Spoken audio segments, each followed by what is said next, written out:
ये अगर पता करना है कि प्रेम है या नहीं तो बस ये देख लीजिए कि फ्रीडम है या नहीं। ऐसा प्रेम जो आपकी फ्रीडम छीन लेता हो वो निश्चित रूप से प्रेम नहीं है। प्रेम मुक्ति देता है, छीन नहीं लेता। अगर किसी भी तरह के बंधन आ गए हैं जीवन में तो समझ लीजिए प्रेम नहीं है। प्रेम वो जो बंधनों से मुक्त करे और बंधन पैदा करे, वो प्रेम नहीं हो सकता।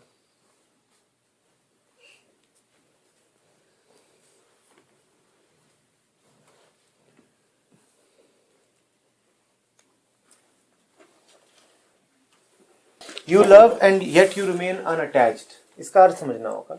अटैचमेंट मटेरियल का होता है हमारा, हमने कहा था ना कि मोह पदार्थ का स्वभाव है, मोह पदार्थ का स्वभाव है। और प्रेम क्या पदार्थ का स्वभाव है? प्रेम क्या है? अगर हम कहते हैं कि mind is brain plus intelligence, तो इसमें पदार्थ क्या है? ब्रेन। और इंटेलिजेंस क्या है? ठीक है ना, इंटेलिजेंस आप हैं, इंटेलिजेंस आप हैं, ठीक है। अटैचमेंट ब्रेन का काम है, लव ठीक है। Mind is brain plus intelligence, attachment किसका काम है? ब्रेन का। और लव किसका काम है? और उसका काम नहीं, उसका स्वभाव है। इंटेलिजेंस का स्वभाव है प्रेम, और पदार्थ यानी कि ब्रेन, मस्तिष्क, मस्तिष्क का स्वभाव है attachment. So freedom is not in our hands. What bondage is? Depends what you mean by R. If you when you say R I, यही है। हाँ, अगर R तुम यही। I से तुम्हारा मतलब ब्रेन है तो obviously not, there is no way. तो- बट अगर I से मतलब इंटेलिजेंस है तो obviously intelligence is always free. ऊपर लिखा है हियर एंड नाउ और नीचे लिखा है नीड्स एफर्ट, और ये दोनों बातें एक साथ सही हैं। इसको जो समझेगा नहीं वो मरेगा। है हियर एंड नाउ में, पर बिना एफर्ट के मिलेगी नहीं। सूरज चमक रहा है पर आंख खोलनी पड़ेगी, और अगर सारी प्रैक्टिस आंख न खोलने की है तो खोलने में एफर्ट लगेगा, क्योंकि तुम्हारी सारी ट्रेनिंग, सारी प्रैक्टिस, सारी कंडीशनिंग यही है कि आंख नहीं खोलनी है। और इतने दिनों से नहीं खोली है तो आंख जाम हो गई है। कुछ भी बहुत दिनों से न इस्तेमाल करो तो जाम भी तो हो जाता है। अब आप खोल रहे हो आंख तो आपको पता भी नहीं चलता कि ऐसे हुआ, हालांकि मसल्स इन्वॉल्व हैं। ऐसे पुतली ऊपर ऐसे पलक गई, खुल गई, कोई दिक्कत नहीं है। सोचो उसकी जिसने कभी ना खोली हो, उससे कहोगे अब खोलो तो उसे कैसा होगा? और खुल ही नहीं रही है। फिर हो जाएगा, इसकी भी फिजियोथेरेपी होगी। किसी ने पलक अगर 20 साल नहीं झपकाई है तो उसे फिजियोथेरेपी चाहिए होगी पलक की, और फिर धीरे धीरे वो खुलेगी। लगा ना एफर्ट, काम एफर्टलेस है पर लगा एफर्ट, क्योंकि तुमने पहले उल्टा एफर्ट कर रखा है, उसे काटना पड़ेगा। तुमने जो पहले से एफर्ट कर रखा है, वो जो संचित कर्म है, वो काटना भी तो पड़ेगा। ठीक है, घर तुम्हारा ही है, पर अगर आ गए हो घर से बहुत दूर तो वापस जाना तो पड़ेगा। घर तुम्हारा ही है, ठीक है, अपना है, पर इतनी दूर निकल आए हो कि वापस जाना तो पड़ेगा। जितनी लंबी यात्रा उधर जाने को की, उतनी लंबी यात्रा वापस जाने को भी तो करनी पड़ेगी। वो एफर्ट कौन करेगा कि घर मेरा है, alright, freedom is here and now, पर हियर एंड नाउ रियलाइज कौन करेगा? क्या तुम इस काबिल बचे हो कि हियर एंड नाउ रियलाइज कर पाओ? ये रियलाइज ही करने के लिए कि freedom is here and now, you need effort. बात ठीक है, बी एट होम, बिल्कुल बात ठीक है। और यह भी ठीक है कि घर तुमसे कोई छीन नहीं सकता, पर तुम्हारा करे क्या जिसे भटकने की आदत है? घर तुम्हारा है, कभी तुमसे छीन नहीं सकता, बात बिल्कुल ठीक है, पर जो तुम भटक रहे हो उसका क्या करें ये तो बताओ। जब भटके हो तो वापस जाओगे और उसमें एफर्ट लगेगा। अब इसमें अलोननेस को लेकर के बोल दिया है कि अलोननेस को ही ले लो कि कितना एफर्ट लग जाता है तुमको अलोन होने में, जबकि अलोननेस तुम्हारा अपना स्वभाव है। आदमी अकेला है, अकेला ही रहता है, लेकिन अलोन होने के लिए कितना एफर्ट करना पड़ता है? करना पड़ता है कि नहीं? और फिर मन बहाने बनाता है। इन बहानों को काटना कितने एफर्ट का काम है ये देखिए इसको। इसी बहाने को काटने के लिए लोग हिमालय पे भागते हैं, लगा ना एफर्ट। और उसकी यूटिलिटी है। ये कहना कि नहीं इसकी कोई यूटिलिटी ही नहीं है, freedom is here and now, तो हिमालय पे क्यों चढ़ गए? वजह है मन की अभी ऐसी हालत नहीं कि समाज में रहते हुए भी शांत रह सके। तो मन को एफर्ट चाहिए, फिर उसे चढ़ना पड़ेगा हिमालय पे ताकि वहां उसे एक माहौल मिल सके। हाँ, ये बिल्कुल ठीक है कि बुद्ध की 2 यात्राएं होती हैं, एक पहाड़ पे चढ़ने की और फिर एक वापस भी आता है, पर चढ़ना आवश्यक है। कि कैट में एक बड़ा सही सवाल होगा अपने लिए भी, स्टूडेंट्स के लिए भी। जैसे यहाँ लिखा है बी एट होम, और एक कबीर का दोहा आ गया, जे घर जारो आप ना चलो हमारे साथ। एक जगह आग लगा रहे हैं घर में और यहाँ कह रहे हैं बी एट होम। ये 2 अलग अलग घर हैं। ये घर है अस्तित्वगत घर और वो घर है मैनमेड। कबीर इस मैनमेड घर को जलाने की बात कर रहे हैं, अस्तित्वगत घर को नहीं। ट्रुथ का एक नाम अनिकेत भी है। अनिकेत, निकेत का अर्थ होता है घर। सत्य वो जिसका कोई घर नहीं, सत्य वो जिसका कोई घर नहीं।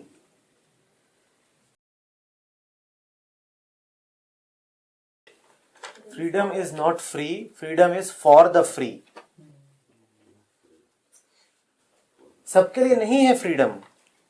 Freedom is for the one who is already free. उसके अधिकारी होना पड़ता है। तुमको तो फ्री छोड़ दिया, तुम एक ही काम करोगे कि जा करके। कई बार ये होता है कि सर अगर बाय चांस अगर हम फ्री हो गए तो हम सड़क पे कुछ भी कर सकते हैं, कुछ भी कर सकते हैं। इसलिए तुम फ्री नहीं हो, इसीलिए तुम फ्री नहीं हो, क्योंकि तुम अगर फ्री हुए तो तुम सिर्फ यही करोगे। वो ये पूछ रहा था क्लास में कि मैं फ्री हो गया इन सब चीजों से तो मैं तो मर्डर भी कर दूंगा। इसीलिए तो तुम्हें बस यही है यही तो लाइव डेमोन्स्ट्रेशन है। इसीलिए तुम फ्री करे नहीं जा सकते। तुम कभी फ्री हो नहीं पाओगे, क्योंकि तुम्हारे लिए फ्रीडम का अर्थ ही यही है। दारू के तालाब में डुबकी मार दूं, हाँ, अदृश्यों के गर्ल्स हॉस्टल में घुस जाऊं, कुछ इसी तरीके का अर्थ है तुम्हारे लिए फ्रीडम का। तो फिर तुम्हें कैसे फ्रीडम? तुम्हारे लिए तो सिर्फ डंडा है और तुम्हें डंडा ही चलेगा। तुम्हें कंपलसरी ही करनी पड़ेगी अटेंडेंस। इनको बड़ी बेचैनी होती है क्योंकि इनके मन में गहराई से बात बैठी हुई है कि we are free beings, we are free beings. और टेक्नोलॉजी ने इनको ये झूठा एहसास दिला दिया है कि ये फ्री है। ये रिमोट उठाते हैं, इन्हें लगता है we are free to choose channels, we choose.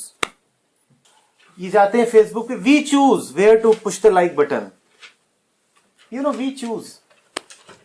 इनको ये ऑब्जेक्ट्स की अबंडेंस हो गई है चारों ओर। मार्केट जाते हैं, 10 ब्रांड्स की शर्ट्स अवेलेबल है, उसमें से एक चुनते हैं, तो ये एहसास we choose. What will you choose? To choose you must have the eyes to choose. जिसका मन मुक्त नहीं है उसके लिए पूरी दुनिया जेल ही जेल है। नाम कुछ भी दे वो, उसके लिए क्लासरूम भी जेल है, सब कुछ जेल है। पता नहीं किसका तो उदाहरण है कि शायद एपिकरस का था कि वो उसको राजा के पास ले गए। राजा ने कहा कि क्या तुम साक्षी भाव की बात करते रहते हो? तो बोलता नहीं, जो मैं कहता हूं मैं जानता हूं कि ठीक है। बोलते अच्छा तुम्हारी टांग तोड़ेंगे, तो उसकी टांग वांग लगे तोड़ने।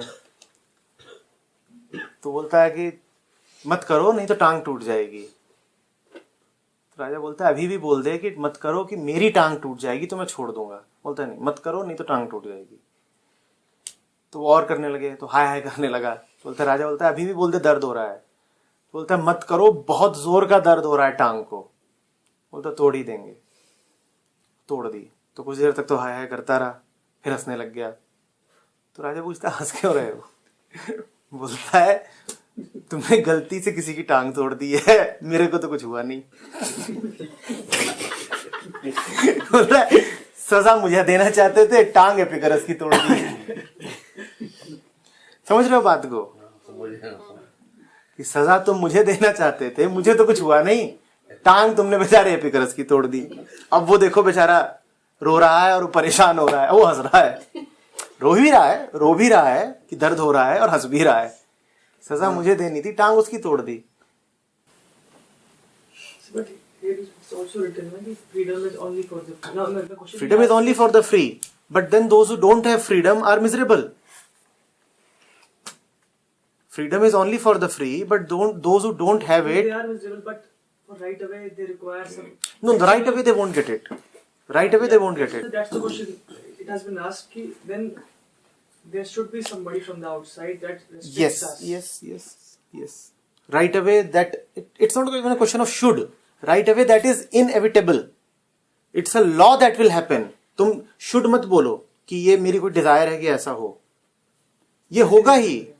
अगर कोई मान लो बाहर वाला नहीं भी आके तुमको डिसिप्लिन देता, तो कोई और ताकत पैदा हो जाएगी जो तुमको बांध के रखेगी. मोह, किसी तरीके का प्राकृतिक ताकत का डर, कुछ और आ जाएगा जो तुमको बांध देगा. पर ये एक एग्जिस्टेंशियल लॉ है कि अगर तुम मन से फ्री नहीं हो तो तुम बाहर भी फ्री नहीं रह सकते.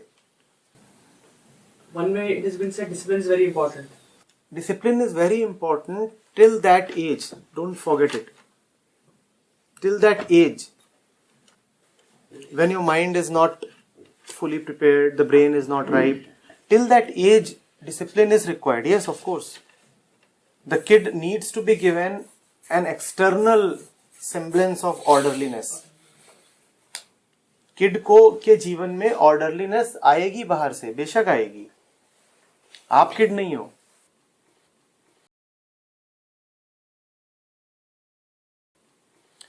आपको मन में सफरिंग प्रतीत होती है ना, तो आप कहते हो मुझे दुख से मुक्ति चाहिए, और कहते हो कि मुझे मुक्ति चाहिए ताकि मैं सुखी हो सकूं. ये अभी पूरी मुक्ति की बात नहीं हो रही है. ये अभी हम बहुत शुरुआती बात कर रहे हैं. आखिरी मुक्ति तो यही है कि मुक्त ही हो गए. साक्षी तो ही आखिरी मुक्ति है. असली फ्रीडम वो है जब मुक्ति भी नहीं चाहिए. असली फ्रीडम वो है जब मुक्ति भी नहीं चाहिए. हम अभी ये कह रहे हैं कि हमारी फ्रीडम है कि संसार नहीं चाहिए. संसार माने दुख. बुद्ध के शब्दों में संसार दुख है. तो अभी तक हमने जितनी बात करी, पहला ही पॉइंट क्या था कि awareness that I am suffering. तो हमने आज जितनी भी बात करी है वो सिर्फ ये है कि संसार से मुक्ति. पूरी बात है न संसार न मुक्ति. Freedom is the absence of the desire for freedom. Yes. एक वास्तविक हेल्दी आदमी वो फ्रीडम की कामना नहीं करता. एक फ्री आदमी फ्रीडम की कामना करेगा क्यों? एक फ्रीडम होती है मन की, वो पोलैरिटी में रहती है ना. वही freedom from, freedom to. There is suffering, hence I want freedom. There is slavery, hence there is freedom. There is another freedom, the ultimate thing, which is just there, which does not have an object कि freedom इसलिए करनी है, इससे करनी है. बस just freedom, just freedom. इसको कबीर कैसे बोलते हैं देखो.